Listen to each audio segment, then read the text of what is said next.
So sinasabi mo, mali ang Pangulo with respect to your company? Yung data is mali eh. Kasi ang totoo, yung 414 projects na nakuha sa QM, totoo lang ha, is only 86 projects. Mr. Chair. Teka muna, sabi mo hindi ka pa nakapag-umpisa eh. Ano yung sinasabi mong project? Ano ko lang siguro, bagitin ko lang. Mr. Secretary, naiintindihan mo ba yung sinasabi niya? Sabi mo hindi ka pa nakapag-umpisa ng project. Paano ka naging quadruple A?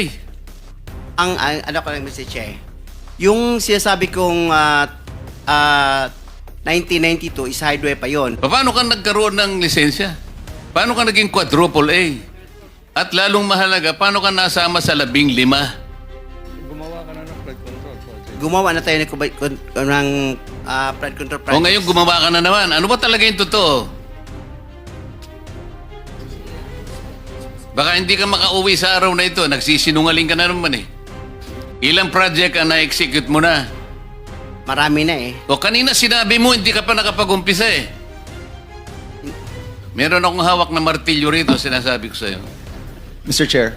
Huwag kang tatawa-tawa kasi hindi nakakatawa ito ha.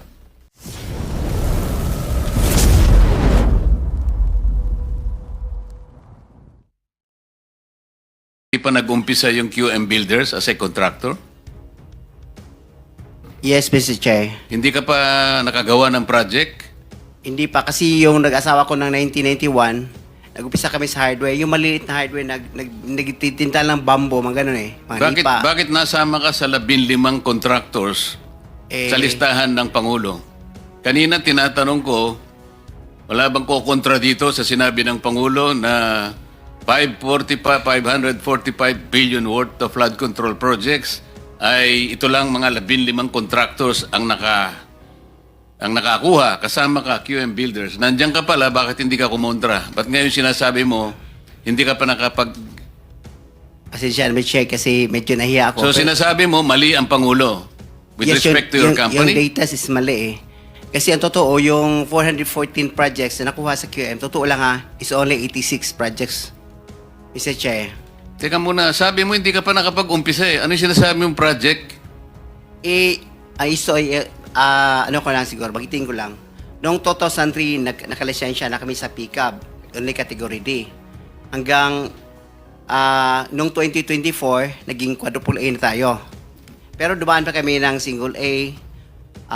Noong 2011, hanggang nag-triple A tayo ng 2017 hanggang naging quadruple A tayo ng 2024. Mr. Secretary, naiintindihan mo ba yung sinasabi niya? Sabi mo hindi ka pa nakapag-umpisa ng project. Paano ka naging quadruple A? Ano ko lang, Mr. Chair, yung sinasabi kong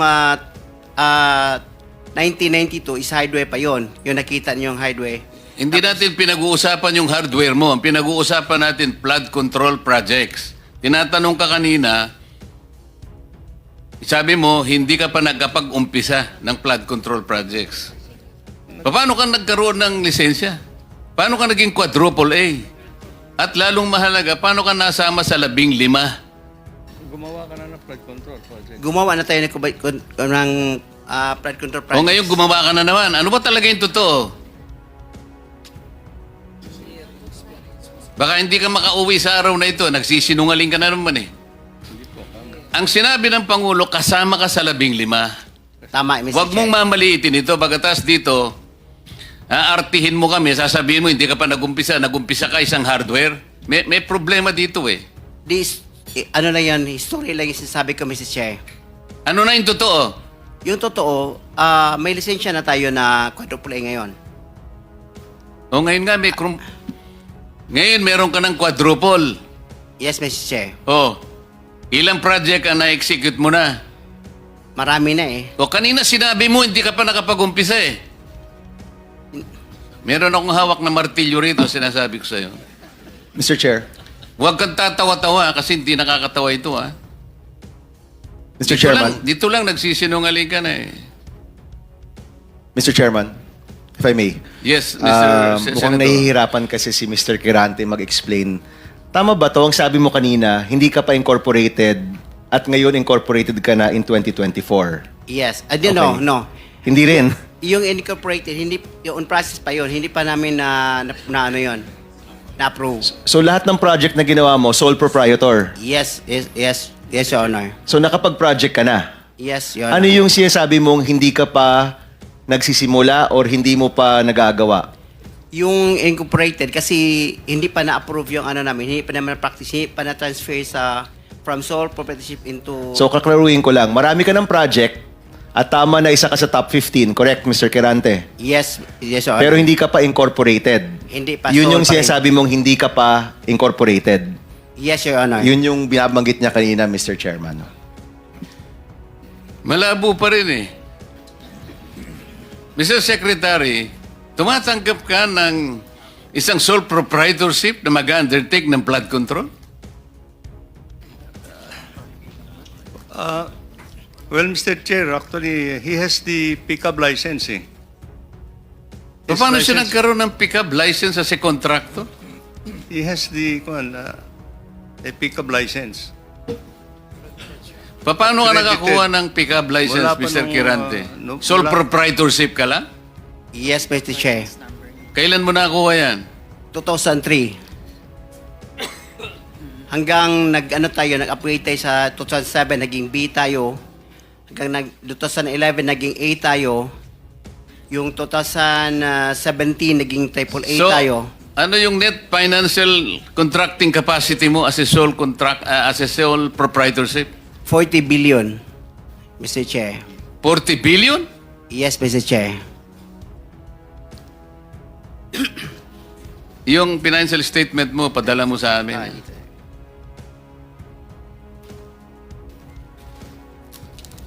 Mr. Chair, if I may.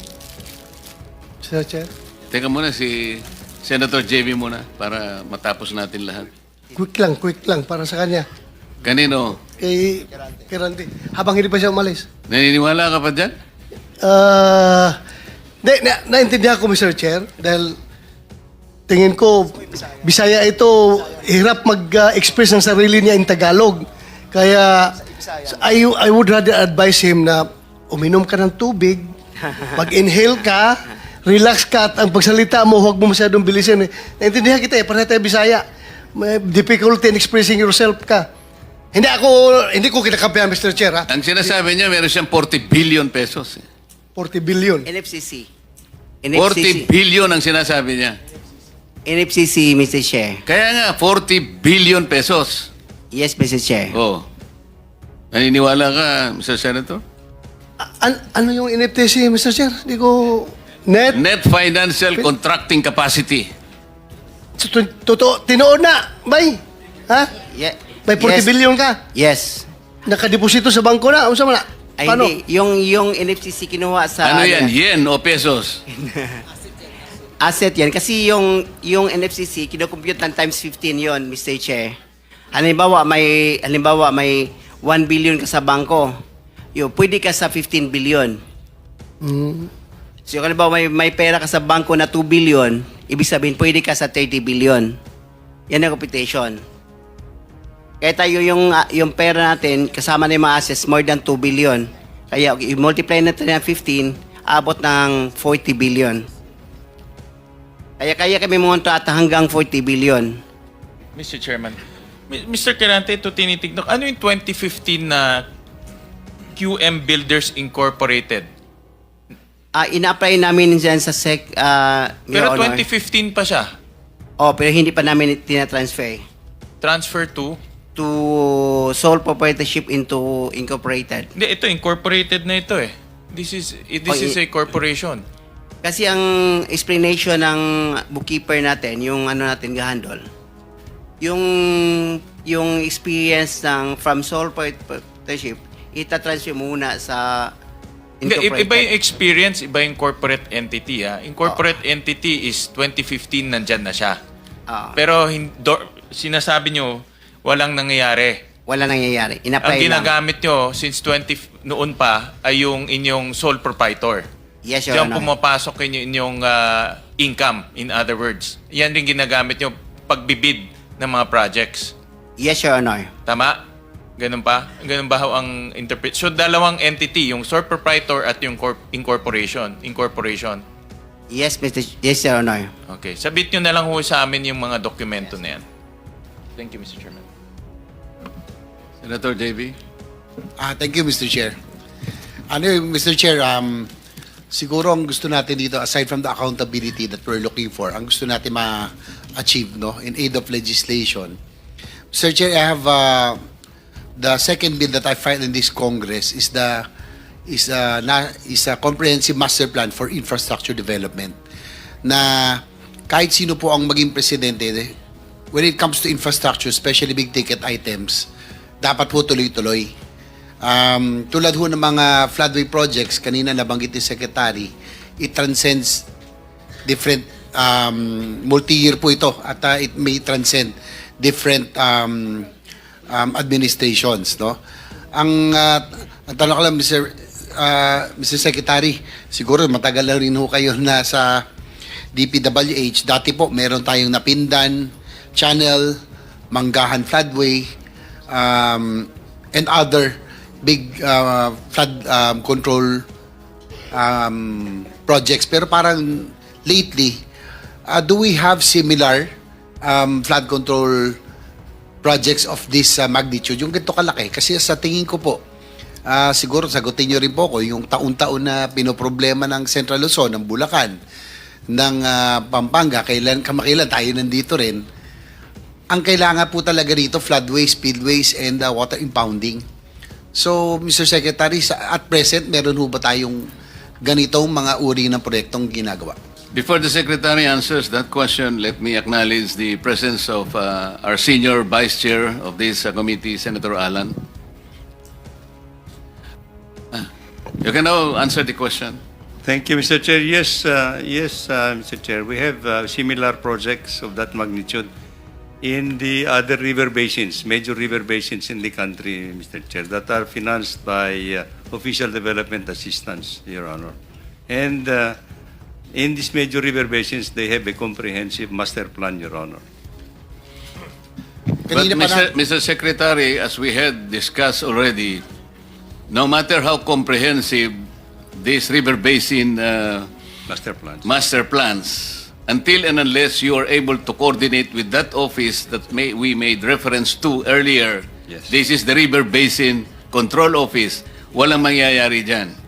Because it should have been an integrated one.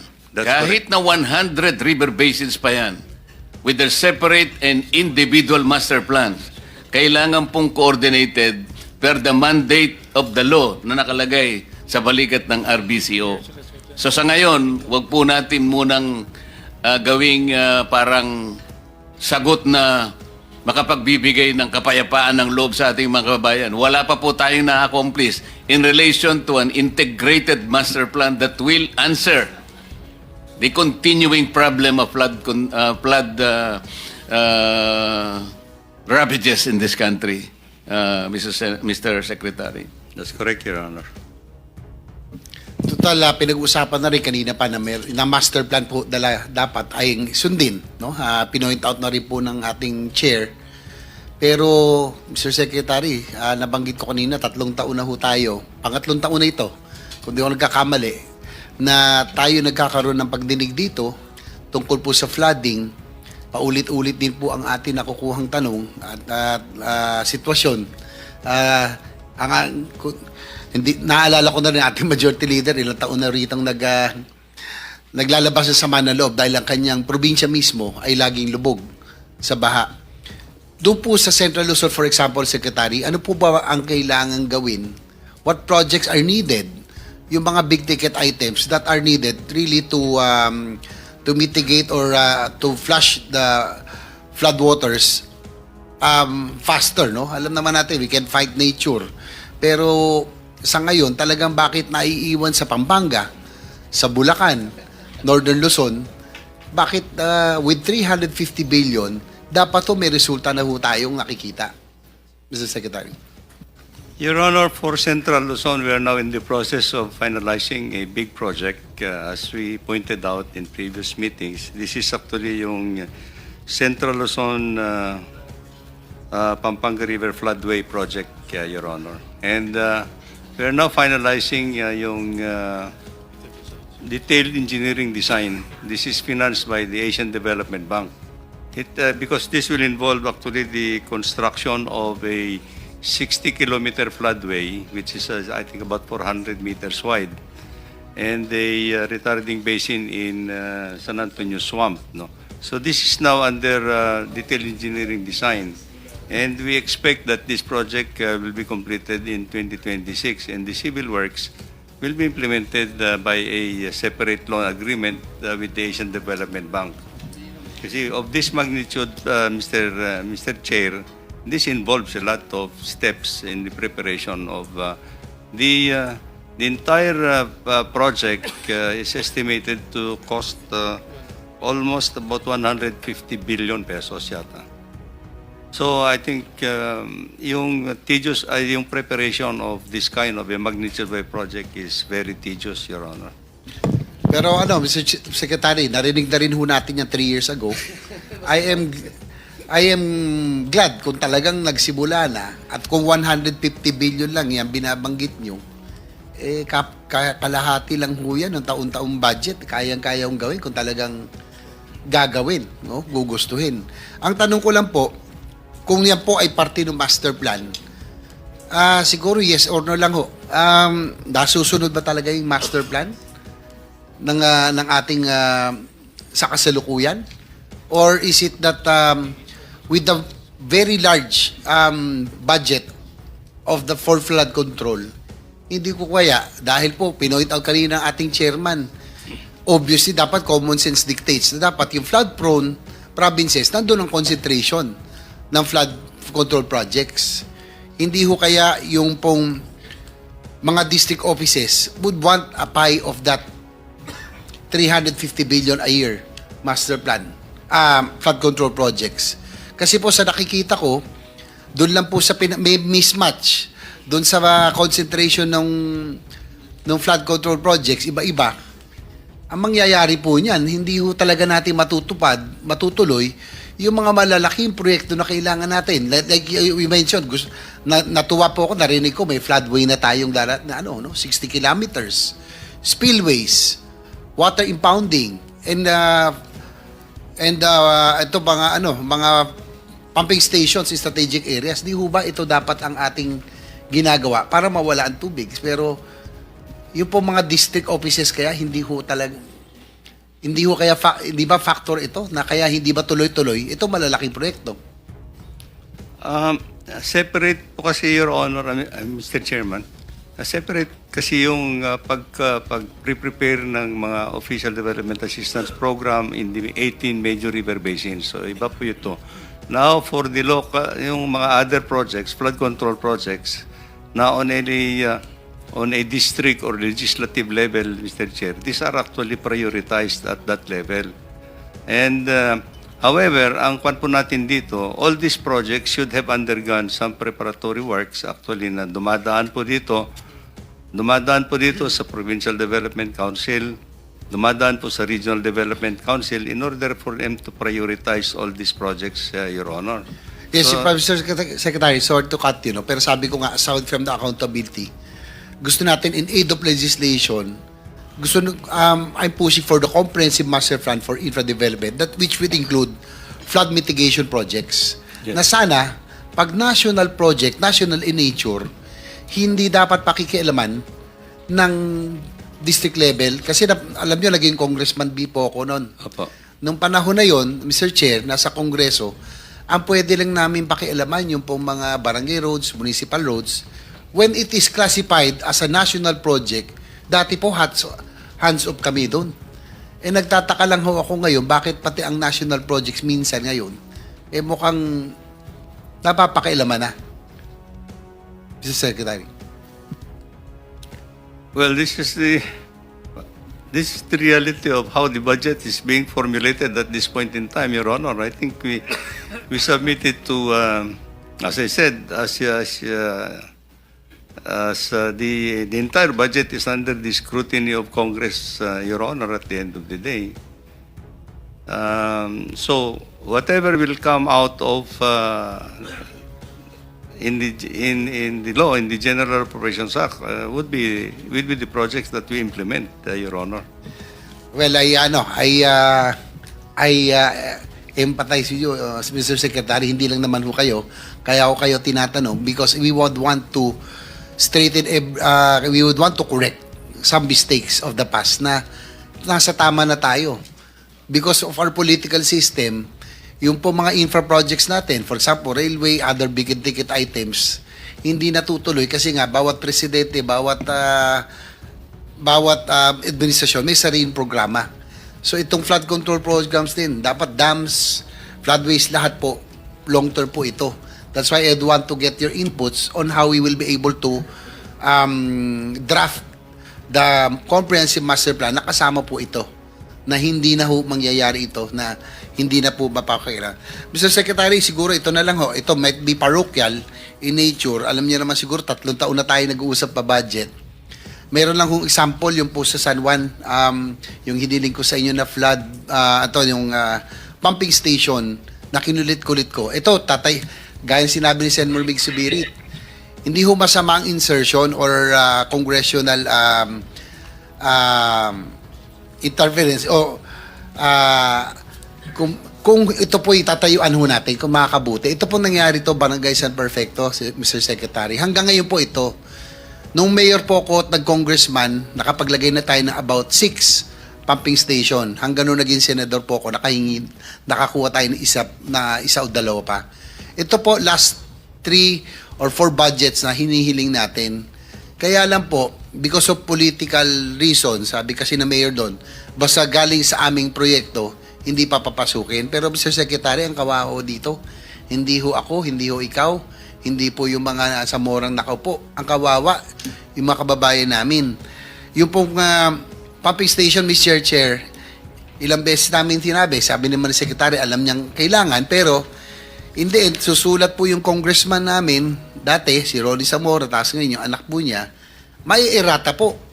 Yung pumping station, mapapalitan po ng flood mitigation structures, mapapalitan ng drainage improvement, at iba pang mga bagay na hindi makakatanggal ng baha.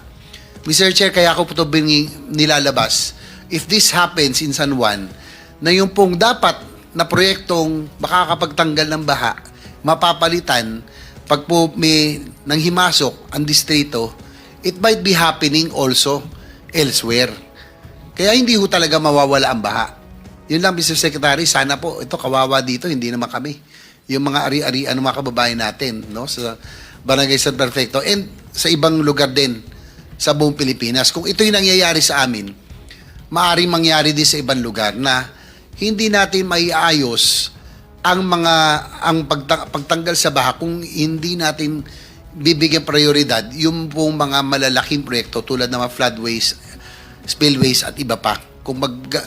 Kung ito'y pagpaparti-partihan, Mr. Chair, talagang patsi-patsi po ito. Sabi ko nga kanina, tubig, pag po bumuhos ang ulan, hahanap po yan ng malulusutan. Kung hindi po buo, yung kanina pong mga bininggit nyo, talagang hindi po natin masosolve. Yun lang, Mr. Chair. Thank you. Alam mo, Senator JB, kaya hindi masolve yung problema mo sa San Juan.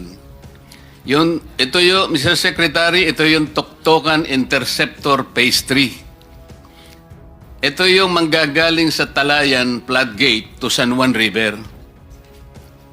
Ang problema, yung Phase 1 at saka Phase 2, tapos na eh. Hindi kailanman magkakaroon ng kabuluhan itong Phase 1 and Phase 2 hanggang hindi mo nakukomplete yung Phase 3. Ang Phase 3 is about 300 million. So wala. Kahit nakumpleto mo yung Phase 1 and Phase 2, walang mangyayari sapagkat wala yung Phase 3. Bakit ganito yung? Kaya hindi talaga mariresolve ang problema mo, Senator JB, hanggang hindi nakukomplete yung Phase 3. Bakit hindi po niyo pagtunan ng pansin? Ito pa, Mr. Secretary, meron kayong interceptor project dito sa Antipolo, na kung saan doon ako nakatira sa village namin. Kapag ka yung ulan talaga pa, naging 30 minutes to 1 hour, tuloy-tuloy. Nako, hindi na ako makakalabas ng village, Mr. Secretary. Ganito yung ginawa ninyo eh. Yung project involves the interconnection of water tributaries in La Colina and Mayamot areas in the city of Antipolo. Kinukolekta yan para lamang padaanin do sa Munting Dilaw, traversing creeks in 24 villages in Cainta, Imelda Avenue, tsaka Marcos Highway. Anong klaseng, hindi ko maintindihan ang logic nitong interceptor na ito. Yun pong MacArthur Highway, malapit lang sa Marikina River, isang medyo malaki-laking ano tawag doon? Malaki-laking pipes ang ilagay nyo para lahat ng ulan na yon madrain natin sa Marikina River. It's only about 1 kilometer. Bakit kinakailangan lubugin na kami ng lubugin 24 villages in Cainta? Nang dahil sa interceptor project na ito ng DPWH. Ganito po lahat ang nangyayari. Mamaya na po yung sa akin, Senator Bam. Maraming salamat, Mr. Chairman. Mr. Secretary, commercial muna. We had a hearing po sa classroom building. I'm sure na-monitor po ninyo. Hiningi po namin sa DPWH ang detailed unit price analysis, detailed breakdown of costs, bill of materials, standards and specifications, and the MOA between DPWH and DepEd regarding classroom construction, terms of reference, and other related DepEd and DPWH orders. Si Yusek Ayapana po yung nag-attend. May we get your commitment to submit all of these documents before our TWG, Mr. Secretary? Yes, Your Honor. I think I have signed actually the transmittal of that document Okay. yesterday, Your Honor. Thank you, Mr. Secretary. Ito po yung mga tanong ko. So, magkano po sa ating NEP ang flood control po for 2026? I think it's about 243 billion. Okay. Itong 243 billion for 2026, Mr. Secretary, ito ba ay nakalapat dun sa mga areas na pinaka-flood prone? Or may makikita pa rin tayo mga proyekto na wala sa mga top areas? That amount is distributed all over the country in each legislative district. Okay. I'm afraid, Your Honor. So, Mr. Secretary, ibig sabihin, whether yung lugar ay flood prone o hindi, meron silang pang flood control project. That's probably the... Is that a wise assessment, Mr. President, considering that there are some provinces na di hamak mas flood prone kaysa sa iba? Well, what I can only say, Your Honor, is actually these are actually the local priority projects that have been proposed per legislative district. Okay.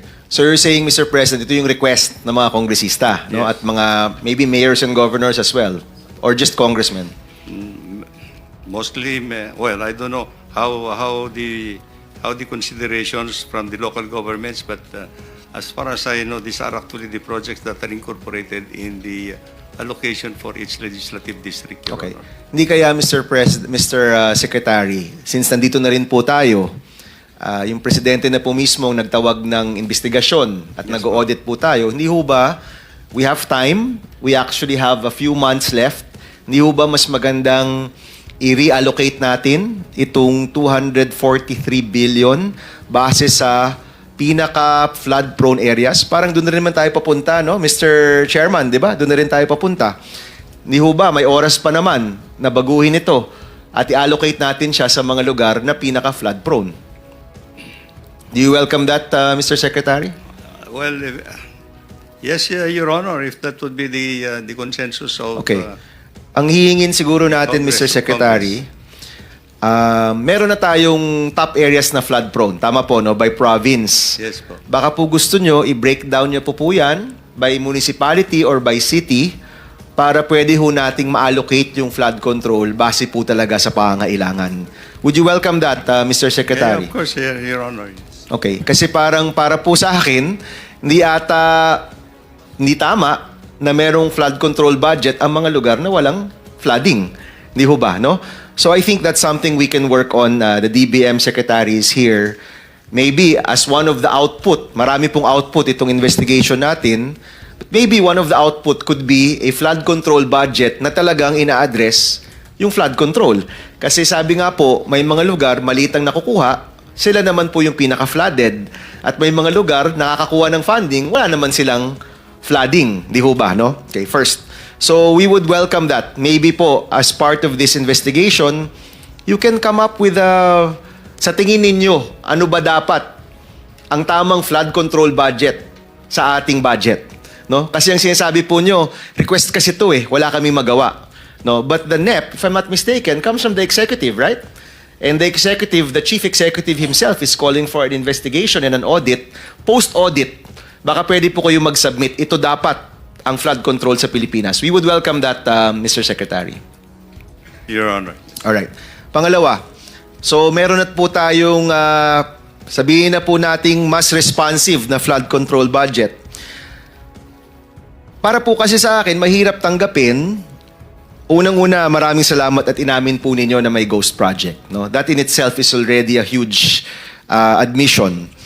Pero itong ghost project po, palagay ko napakaraming tao ang kailangan magbulag-bulagan para magkaroon ng ghost project na ganito po kalaki. No? Kasi billion-billion po ito.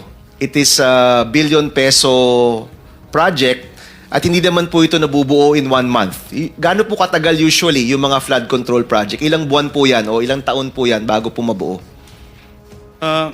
Well, Your Honor, we any project for that matter that is included into the National Expenditure Program, we have 2 years actually to 2 implement. years. Yes. So kung may ghost project po kasi, ibig sabihin nun, 2 taon na nagbulag-bulagan po yung mga kasama ho natin. Ano? Kasi it's quite surprising for me. No? Nakikita ho namin sa news na may mga underspec o kulang yung, ano ba tawag doon? Sheet pile ba yun? Kulang ng haba. You know, naintindihan ko yun na pwedeng itago. Pero pag ghost ho kasi, at wala talagang ginawa, ilang tao yung kasama ho dyan para magkaroon ng ghost project na 2 taon nang nakalipas, doon lang ho natin malalaman. How many people? Is that the whole district? Is that sa head office, sa COA? Sa tingin po ninyo, sino-sino po yung mga dapat po nag-check po niyan? Pwede niyo pong banggitin? Who are the personnel who have to be involved? Kasi billion-billion po ito, tapos walang nagawa. No? Parang for me, no, ibig sabihin no, napakaraming tao yung kailangan talaga magbulag-bulagan para dito. Mr. Secretary. Well, it all starts actually doon po sa project implementing unit. At whoever is implementing the project, Your Honor, from the supervisor, the project engineer, accountant, and everybody, including the final payment. Lahat po yan. Kailangan, kung ghost to meaning wala talagang nagawa. Tama naman, kasi actually, at the final analysis, actually, may pipirma ho kung sino yung pipirma, accountable for pipirma kung sino na nabayaran yung project na ghost project. So, tingin niyo po, Mr. Marami. Secretary, 5 tao yan? 10 tao yan? Isang buong unit ba yan? How many people need to be involved para matuloy ang isang ghost project po na ganito kalaking pera at ganito kahabang panahon ng paggawa? Well, I'm sure that many people actually will be involved in the process, Your Honor, and this is what we want to intend actually to find out in our investigations right now. Okay. So Secretary, Mr. Secretary, I'm sure the committee will welcome your report. Sabi niyo po, in 1 week's time, Yes, po. meron na po tayong report kung ghost ba ito or may shortcut po ba yung mga proyektong ito. But nakakabahala po na kung may ghost project nga, at sabi nga niyo po, tingin niyo po, meron, ay napakarami po taong involved po talaga dyan, no? Mula po sa ahensya at sa labas ng ahensya. No? Okay. Maybe a final question. Mr. Chair, Senator, yes. just on your Yes, point, go ahead, may go I? But may I also ask permission for Secretary Mina? I think they started the deliberation in the House yesterday and she has tons of meetings today. If there are no questions for her, Mr. Chairman, I hope you will allow her to leave already. Yes, Yes. Yeah. provided you will come back. Okay. Thank you. Mr. Chairman, thank you. With your permission, Senator Bam, Mr. Chairman, just one point on that. Sec, when we discussed yung tulay na bumaksak, wala masyadong nag-pick up siguro dahil kasagsagan ng eleksyon, maraming issues, but the Blue Ribbon Committee did have several hearings. I ask you two things, no? Bakit mukhang exempted ang DPWH sa preventive suspension? Alam niyo po, si Senator Miriam Defensor, nilabanan niya yun dito because she was preventively suspended. Then she became senator. But ang argument niya is that I cannot cover kasi wala na ako dun sa opisina na yon. But I heard kanina na walang na preventive suspension. So in connection sa tanong ni Senator Bam, kung meron nagtatakip sa ghost, wala pa tayo dun sa iba, sa ghost, pero hindi siya preventively suspended, then he or she will have time. Second point lang, and I'll stop there because nakapila naman yung iba. Ito, Sec, sinubmit nyo sa amin DPWH protocols for ensuring the quality of safety infrastructure projects. According sa makapal na memo na to, from the central office all the way down to the DE, meron na silang quality control. So, my point, Sec, no, I don't know kung mahaba o maikli yung answer dito. Pero if you find the ghost, yung point nga ni Senator Bram, grabe yung dami ng taong nakisama doon. But having said that, Sec, nakalagay dito sa memo nyo that the quality control should be submitted all the way up to the USEC. So lahat ng completed, meron ng report ang USEC. So maybe you should submit yung report ng USEC galing sa quality control. Kasi kung nakalagay doon completed tapos ghost, edi lahat nung nag-report hanggang doon sa USEC. I'm not saying involved yung USEC. Kasi nire-report lang sa kanila. Pero lahat ng bumaba, involved sila. Kasi bakit sila magre-report na completed kung wala? So I just submit that point, Mr. Chair, no? And maybe the Secretary can give us an insight. Paano ba nagwo-work to? Tama pa yan. I think, yes, we have instituted actually that a protocol, Your Honor, that from the top, there are quality assurance units that the department would field in looking at some of the projects. Not all the projects, Your Honor, because there are thousands of projects that we implement in a year. So there is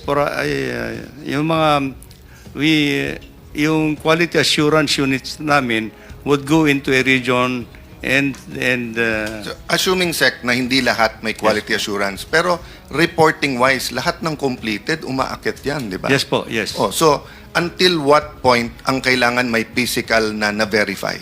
So if the DE reports that it's finished, it's a district engineer project, or the regional office says kompleto to, pag nag-report siya sa ASEC, titignan ba nung ASEC yun, or he'll take the regional directors? I think yun yung gusto namin maklarify para alam namin kung sino ipatatawag namin. Yes. Meron po yung quality assurance unit in all levels, Your Honor. Meron sa district office, meron din sa regional office, and meron din sa national level, Your Honor. So the national level will not be able to cover everything. So we just the quality assurance units. If the project is being implemented by the district, then the quality assurance unit of the district will be the one to make the report. If it is going to be implemented by the region. Presidente na nagsabi at kayo na nagsabing mukhang may ghost. Opo. But it's been 3 weeks since the SONA. Yes, po. All you have to do naman is tell them na saan yung report na tapos kunan nyo ng picture. Yes, po. Hindi ba nung years ago, because nangyari na to, may requirement na kayo na 0%, 50%, 100% kinukunan yon? Yes po. O tinanggal nyo ba yung requirement na yon? I don't know kung I think Paki-check nyo yun. Kasi Yes, po. nung nagka-cellphone, Mr. Chairman, maraming nagsuggest na nun na instead na habol pa tayo ng habol, bago ma-start yung project, kasi may mga project sec, di ba, na gawa na or 10 years nandun, sasabihin new, tapos gawa na pala yung pundasyon, di ba? So, kinukunan yung 0%. yes. Yeah. And then, pag 50% na, at what point pwede ka maningil ng progress billing? 25%? 50%? Di ba may mobilization? Ano yung susunod na pwede kang After humingil? 15, yeah. after 20%. Oh, hindi naman pwedeng walang documentation yung 20% na yun, di ba? Meron po. Oh, so kasi pagka ghost ni 20% wala. Yeah. So dapat may picture man lang yun. So I'm just pointing out, Mr. Chairman, I'll stop there, na may paper trail at meron technology to deal with that. So kung tinanggal yun, alam na natin na may binabalak. Thank you, Senator Cayetano. Mr. Secretary, meron po bang na-insert na flood control na hindi ginawa? Yun hindi po namin napupuntahan, Your Honor. I think. Oo. I'm very interested to know kasi kunyari po, may nag-insertion tulay. Pumunta ang DPWH, wala namang ilog. Hindi nyo naman gagawin eh. Di ba? Gagawa ba kayo ng tulay na walang ilog? Hindi Siyempre naman hindi. siguro. Di ba? So I'm wondering, meron bang insertion ng flood control tapos na-check ninyo, wala namang flooding dito eh. Ba't tayo gagawa ng flood control? Wala namang problema. Baka lang po meron, Mr. Secretary. You can check also your figures. No? Your Honor, we will check also. Okay, last question. I think we have an opportunity, Mr. Secretary, to really work on the 2026 budget. Na itong flood control, sipin nyo, nabanggit pa siya sa SONA, di ba? Naging highlight siya ng SONA ng Presidente. We have an opportunity to do a better job. Of course, magkaka-investigation, nais natin malaman sino yung mga involved. But we have an opportunity na gawin ng tama for 2026. Pagdating po sa flooding, yung mga lugar na may flooding talaga, sinong ahensya ba talaga yung may kaalaman po dyan? Is it DENR? Is it DPWH? DILG po ba yan? I would guess meron po kayong expertise kung saan talaga yung totoong flooding sa Pilipinas. Tama po ba? We have some data on it, Your Honor, but I think DNR would have the complete comprehensive program. Opo, I don't think DENR is with us today, but si Namria nandito. Alam niyo yan, di ba? Sa Namria, no? Baka po maganda, Mr. Secretary, habang hindi pa naman tapos yung oras, hanggang December pa naman yung budget, makapag-usap kayo ni DBM, makapag-usap kayo ng DENR, at magsabit tayo, yung talagang totoong flood control. Yung mapagmamalaki natin, hindi natin ikahihiya. Di ba sabi ni Presidente, mahiya naman kayo. Hindi natin kahihiya itong budget na ito, nakafocus sa mga lugar na madalas may flooding, gaya po ng Central Luzon, Pampanga, Bulacan, at marami pang lugar. And then, baguhin natin bago matapos ang proseso. At marami pa naman po yung oras, no? Let's work on a budget that will really address our flood control. Kung may mga lugar kailangan ng mas malaking pondo, why not? Di po ba? Tapos kung may mga lugar na wala naman pong flooding, huwag na natin bigyan ng flood control. Baka iba po yung kailangan nilang infrastructure, di ba? Let's work on that, Mr. Secretary. And I know that you'll be presenting the budget here first week of September. Hindi ko po alam kung mahahabol siya noon, pero, or DBM will be presenting it first week of September. Baka naman po mahabol natin yung talagang flood control budget na talagang swak talaga sa pangangailangan ng tao. Thank you very much, Mr. Chairman. Salamat po. Thank you, Senator Ba.